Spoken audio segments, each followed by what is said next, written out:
Hi hello, সবাই কেমন আছো? আশা করছি সবাই ভীষণ ভালো আছো। তবে এই পচা গরম আর ভালো লাগছিল না, তাই সেদিনকারে দুজনে মিলে বেরিয়ে পড়েছিলাম একটু হাঁটু হাঁটু করতে, একটু ঘুরু ঘুরু করতে, একটু বেরু বেরু করতে। একটুও হাওয়া দিচ্ছিল না সেদিন। তো হাঁটতে হাঁটতে আমরা অনেকটা দূরেই চলে গেছিলাম, প্রায় মেন রোডে উঠে গেছিলাম। তো ছাদ থেকে যে হোটেলগুলো আমরা দেখতে পাই সেই হোটেলগুলোর কাছাকাছি চলে গেছিলাম।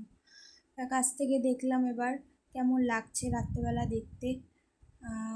সেটাই দেখার জন্য গেছিলাম। তো চারপাশটা প্রচণ্ড অন্ধকারও ছিল, আর হাই রোডের ওপর খুব গাড়িও চলছিল। তবে জানো তো, দূর থেকে হোটেলগুলো দেখতে কত সুন্দর লাগছিল, কাছে এসে আরও ভালো লাগছে। লাইট টাইট দিয়ে একদম সাজানো। তো গরমের মধ্যে কি করব বুঝতে না পেরে বেরিয়ে পড়েছিলাম একটু রাস্তার দৃশ্যগুলো দেখার জন্য। সেগুলোই তোমাদের সামনে তুলে ধরলাম। এটা হচ্ছে খড়গপুরের একটা জায়গা, এখানে আমরা একদমই নতুন, কাজের সূত্রেই এখানে আসা আমাদের। কোনোদিনই আসিনি এই সাইডটাতে।